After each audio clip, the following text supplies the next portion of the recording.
Hello and welcome along to another episode of this FM19 story, The Head Coach with me, Daniel. It's Season 2, Episode 4, and unfortunately we're back slightly earlier than planned again, and I've got a sneaky suspicion this might be quite a short episode.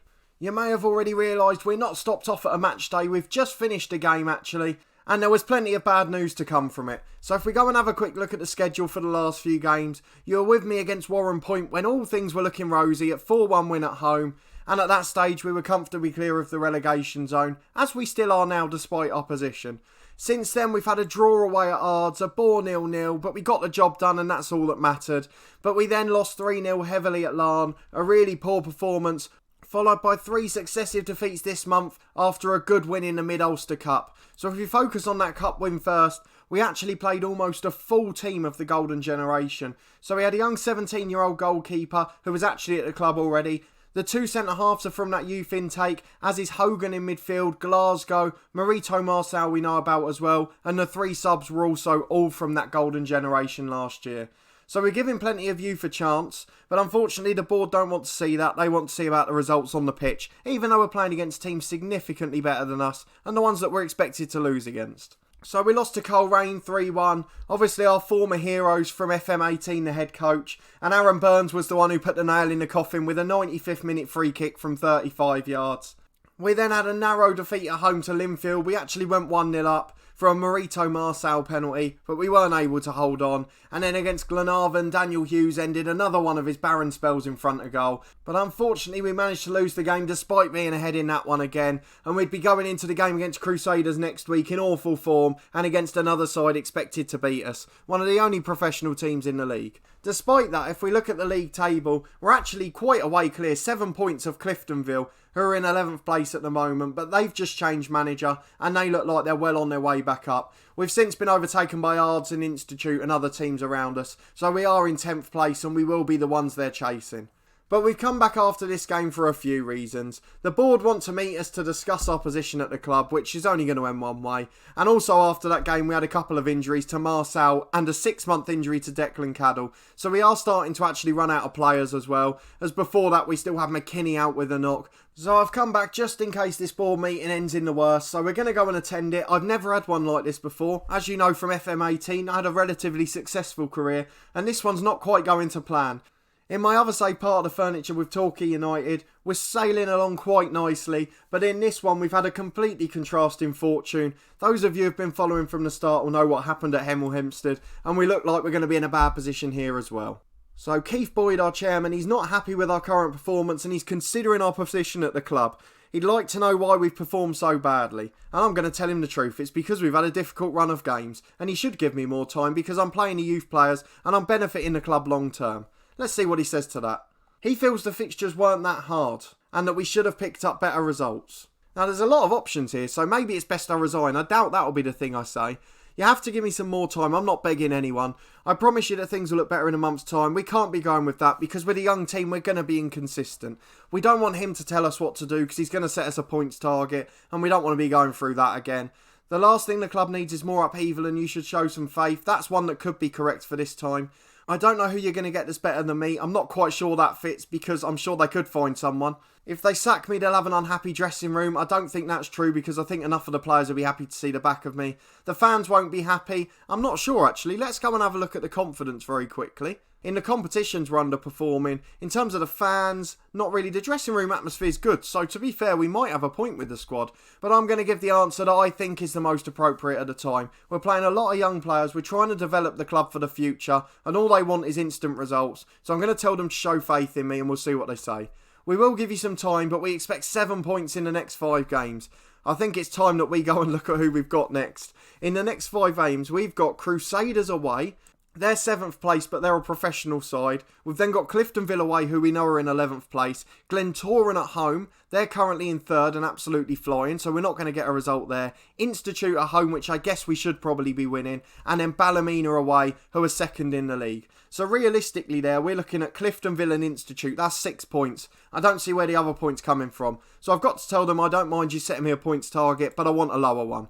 We feel the points total is acceptable, and if you don't agree, we'll have no other option but to fire you. Well, in that case, I have to accept it and get on with it, don't I? But let's be honest, we're going to be looking for a job in those 5 games. If one comes up, we'll take it. And if not, I've got no doubt we'll be looking for one soon enough anyway. So let's accept the challenge and see what he says. He looks forward to us delivering the results, and failure to live up to that commitment could result in the termination of my contract. For the second time in this story so far.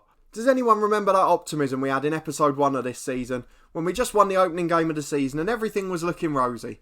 So that's basically us 5 games till we get the sack. I'm just going to go and have a look and see if there are any jobs going at the moment. If we go to the security, because we can see the ones that are available then. And we can see the star rating of the teams too. So Cliftonville is available again. If we apply for one at this point, we'll get sacked instantly like we did at Hemel. So I don't know whether to do it or not. Llanelli Town looks like the sort of one we could get, but it's a massive backward step. Despite the fact they were once a big club in that league, because they've been relegated and have come back through again, they're going to be a lower reputation until they're fixed up on the pitch. I'll tell you what, they've got some okay players. If we go and have a look at who their best ones are. Daniel Griffiths on loan. Okay, they haven't got alright players. So that one might not be a good option. So it only leaves us with Cliftonville again, but they're a club who rejected us in the summer. But with that over and done with, I guess we better show you the first of those 5 games. We're away to Crusaders, and we'll be back in a minute for that one. I tell you what, this might turn into an episode with no games in, because something out of the blue.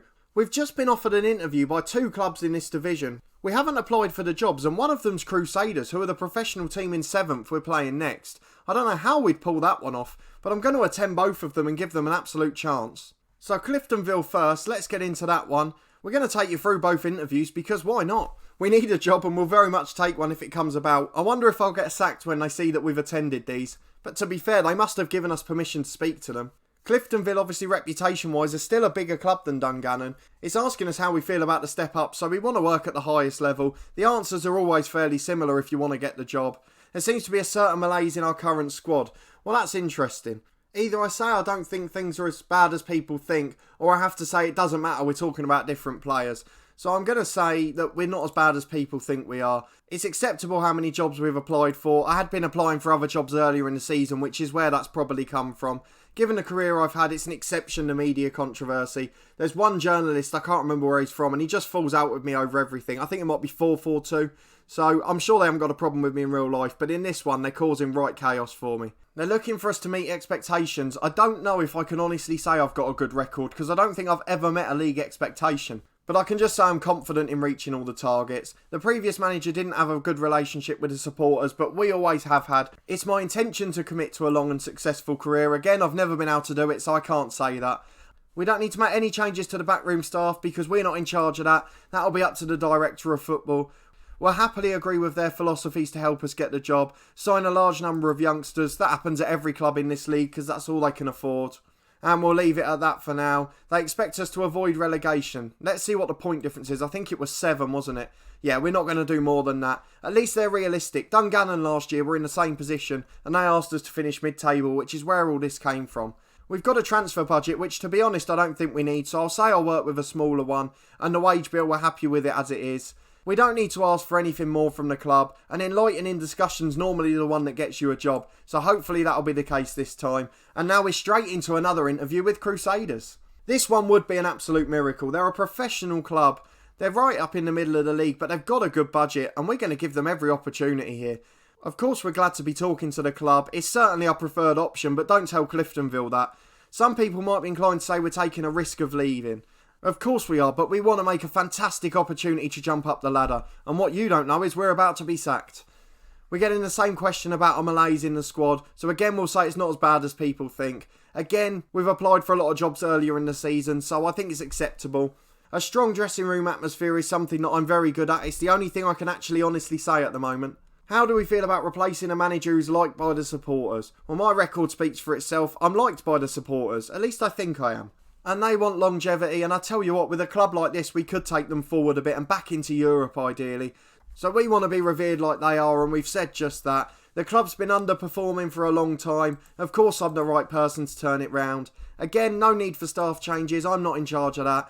And just like Cliftonville, signing young players for the first team. No problem with that, and we'll ignore the rest of them. They want a mid-table finish this season. Can we get in the top half? What's the points difference?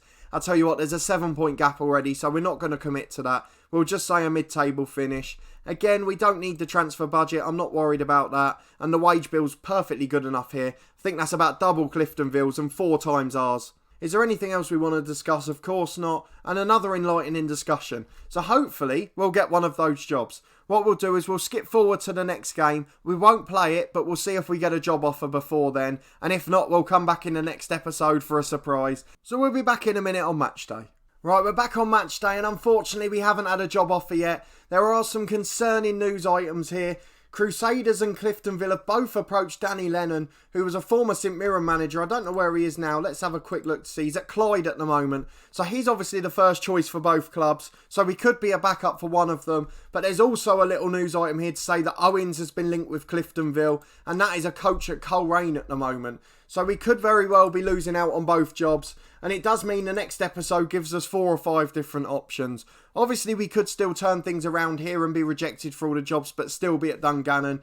We could fail and just be sacked completely and be unemployed for the 3rd time in the series.